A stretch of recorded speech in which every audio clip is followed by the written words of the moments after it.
নমস্কার, আমার নাম ডক্টর অংশুমান মুখার্জি। আমি একজন পালমোনোলজিস্ট।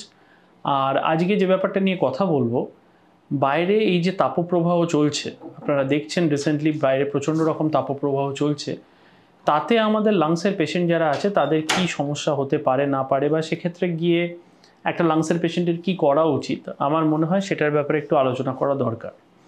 অনেকেরই এরকম ধারণা থাকে, বা যারা যারা দেখবেন লাংসের পেশেন্ট, যারা অ্যাজমা পেশেন্ট, তারা অনেকে ফিলও করেন যে গরমকাল এলে তাদের শারীরিকভাবে সিমটোম্যাটিক্যালি তারা অনেকটা বেটার থাকেন।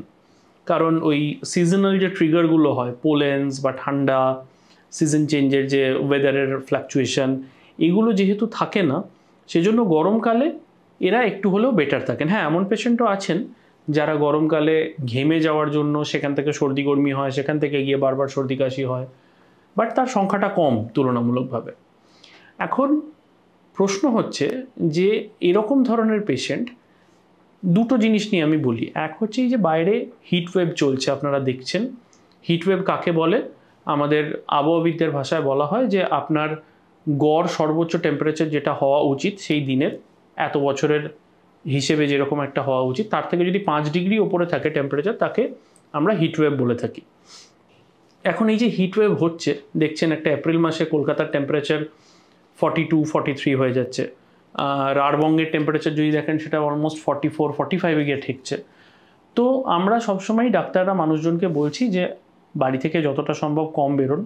যাদের না বেরোলেই নয়, যারা চাকরি সূত্রে বাইরে বেরোচ্ছেন, তারা চেষ্টা করুন আর্লি আওয়ার্স অফ দ্য ডেতে কাজকর্ম মিটিয়ে ফেলতে। অর্থাৎ সকালে বেরিয়ে পড়ুন, অফিসে পৌঁছে যান, সারাদিন অফিসে থাকুন, রাত্রে আবার অফিস থেকে ফিরে আসুন বা সন্ধ্যেবেলা ফিরে আসুন। যতটা বলা সহজ আমি জানি, সেটা করাটা ডিফিকাল্ট, বাট তবুও যদি করতে পারেন তাহলে অন্তত এই তাপপ্রবাহের হাত থেকে নিষ্কৃতি পাবেন।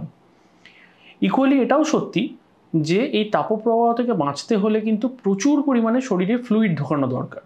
সেটা জল হতে পারে, সেটা ফলের রস হতে পারে। যত আপনি সেগুলো খাবেন, যত আপনি সেগুলো, অর্থাৎ ফ্লুইড ইনটেক আপনার যত বাড়াবেন, আপনার ডিহাইড্রেশন কম হবে, শরীরে লবণের মাত্রা, সোডিয়াম পটাশিয়ামের মাত্রা ঠিক থাকবে, এবং আপনার মাসেলগুলো ফ্যাটিগড হয়ে পড়বে না। তো এটা হচ্ছে জেনারেলি তাপপ্রবাহের ক্ষেত্রে আমাদের পথ চলতি যে নির্দেশিকা সেটা। এবং আমরা সবসময় বলি যে নাক মুখ ঢেকে রাখুন যাতে প্রচণ্ড হিট লেগে না যায়, শরীরের যতটা পারবেন অংশ ঢেকে রাখুন, সুতির জামা কাপড় পরুন, হালকা জামা কাপড় পরুন, টাইট জামা কাপড় এই মুহূর্তে অন্তত পরবেন না। এগুলো আমরা সবসময় বলি। লাংসের পেশেন্টদের ক্ষেত্রে আমাদের যেটা বলার সেটা হচ্ছে যে এই সময় যেন এরকম কখনো ভেবে বসবেন না, যিনি অনেকটা বেটার ফিল করছেন বা হয়তো মনে করছেন যে আমার সিমটম চলে গেছে, যাদের অ্যাজমা আছে তারা অনেক সময় মনে করে থাকেন যে আমার রোগটা বোধহয় ঠিক হয়ে গেছে, এই ফিলিংসটা দয়া করে নিজের মনের মধ্যে আনবেন না। কারণ এটা একটা সময় যখন হঠাৎ করে একদিন কালবৈশাখী হয়ে যাবে আর টেম্পারেচারটা হট করে ড্রপ করে যাবে। সেই টেম্পারেচার ফ্লাকচুয়েশন কিন্তু আপনার লাংস তখন সহ্য করতে পারবে না, আর আপনি সর্দি গরমিতে ভুগবেন। তার সাথে আরেকটা বড় প্রবলেম হয়তো আপনারা খেয়াল করছেন, কোভিড কিন্তু আবার ধীরে ধীরে ধীরে ধীরে বাড়ছে, এবং এটা এমন একটা রোগে পরিণত হয়েছে যেটা এখন বেশ কিছু বছর থাকবে। সিজন চেঞ্জের সময় এরকম বাড়বে, আবার পরে আস্তে আস্তে কমে যাবে, 1-1.5 মাস 2 মাস এর প্রাদুর্ভাব থাকবে, তারপর কমে যাবে। তা বলে কিন্তু মাস্ক পরা বা দূরত্ব মেনটেন করা থেকে নিজেকে দূরে রাখবেন না। এই জিনিসগুলো অলওয়েজ করতে থাকুন। তাহলে কি বললাম? 1 নম্বর, হিট ওয়েভ থেকে বাঁচার জন্য কি করণীয় সেটা নিয়ে বললাম। 2 নম্বর, লাংসের পেশেন্ট যারা আছেন তারা নিজেদের ইনহেলার ভুল করেও স্কিপ করবেন না, বা ওষুধপত্র হঠাৎ করে বন্ধ করে দেবেন না। বা ধরুন গরম থেকে ফিরে ঠান্ডা জল খাওয়া, ফ্রিজের জল খেয়ে নিলাম, বা ধরুন স্নান করলাম, স্নান করে বা ঘর্মাক্ত গায়ে এসে আমি এসি বা ফ্যানের মধ্যে বসে পড়লাম, যে জিনিসগুলো আমরা অলওয়েজ আমাদের পেশেন্টদের বারণ করি, সেরকম জাতীয় কোনো কিছু করে ফেলবেন না যাতে কিনা আপনার শরীরের ওপর হঠাৎ করে একটা ফ্লাকচুয়েশন অফ টেম্পারেচারের এফেক্ট পড়ে এবং আপনি অসুস্থ হয়ে পড়েন।